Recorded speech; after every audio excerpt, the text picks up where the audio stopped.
মেঝেতে ফেলে দিয়ে মেঝের মাঝখানে আমরা চারজন পড়ে আছি, মুখ থুবড়ে পড়ে আছি।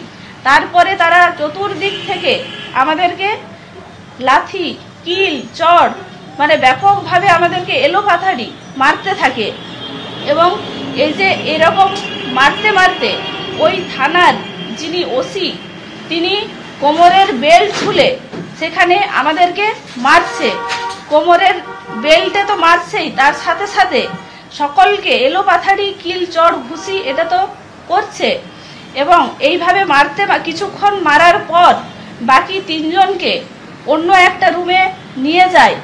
তারপরে আমাকে সেখানে সেই রুমে একা রাখে এবং ওসি সহ যে 5 জন পুলিশ কর্মীরা ছিলেন সেখানে সেই রুমে, তখন আমাকে বলা হয় যে তুমি এখানে এই মেঝেতে বসো এবং পা মেলে তুমি বসো। আমি সেই অনুসারেই সেখানে আমি পা মিলে বসি এবং আমাকে বলা হয় তোমার চুলের ক্লিপটা খুলে দাও, চুলটা ছেড়ে দাও। তখন আমি ক্লিপটা খুলে চুলটা ছাড়লাম। তারপরে আমাকে বললো যে তুমি এইভাবে বসো। তখন ওসি, ওই থানার যিনি ওসি উনি হচ্ছে বাকি যে পুলিশরা ছিল তাদেরকে দুজনকে বললেন যে এর পায়ের উপরে, যে মেলা পায়ের উপরে তোমরা দাঁড়াও।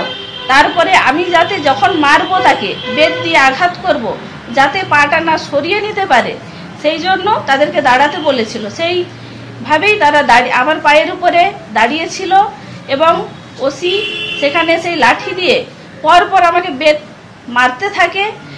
আর আমাকে বলা হয় যে তোমার নাম সহ সমস্ত তথ্য আমাদেরকে লিখে দাও আর তুমি বলো আমাদের পুলিশ কর্মী লিখবে। তখন আমি আমার নাম প্রথমে বলি, ওনারা তো বুঝতে পারছেন না, লিখতে পারছেন না যে আমার নামটা। তারপরে বলে তুমি আরো জোরে বলো। তখন আমি বললাম, যখন তারা পারছে না লিখতে, অসভ্য ভাষায়, অশ্লীল ভাষায় আমাদেরকে গালিগালাজ করছে যে এরকম তোমরা ইউনিভার্সিটি গেটে কি কারণে গিয়েছিলে, কি উদ্দেশ্যে গিয়েছিলে। তখন আমি বলি যে আমরা ছাত্ররা মিলে আমাদের যে ইউনিভার্সিটি এবং কলেজের যে সমস্যাগুলো নিয়ে, এগুলো নিয়েই আমরা গিয়েছিলাম মূলত।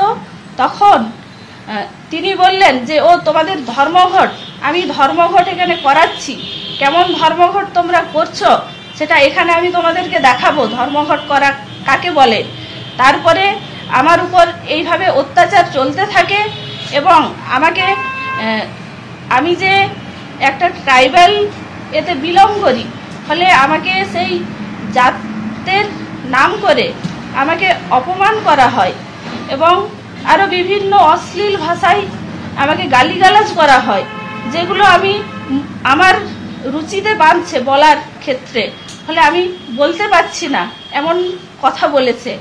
তারপরে যখন তারা সেই আমার নাম ঠিকানা না লিখতে পারার ফলে আরেকজনকে বলে, তাদেরই আরেকজন কর্মীকে ধরে নিয়ে আসো যে এ বলবে এবং সে লিখবে। তারপরে আমাদের জেলার যিনি সম্পাদিকা তনুশ্রী বেজ, ওনাকে ধরে নিয়ে আসে, টেনে হিচড়ে নিয়ে আসে রুমে। তারপর তখন আমাকে বলতে বলা হয় যে তোমার নাম আবার বলো। তখন আমি আমার নাম বলি এবং উনি যখন লিখছিলেন তখন তার হাতে এই যে গিটে গিটে বেতের এতে আঘাত করা হয়, ফলে তিনি লিখতে পারছিলেন না। তাই তাকে চুলমুঠি ধরে আবার তাকে নিচে ফেলে দেওয়া হয় এবং state of the art infrastructures schooling for students.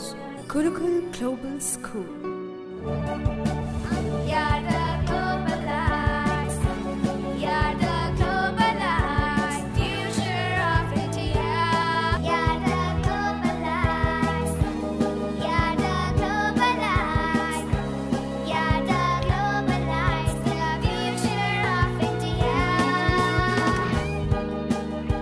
Welcome to Gurukul Global School.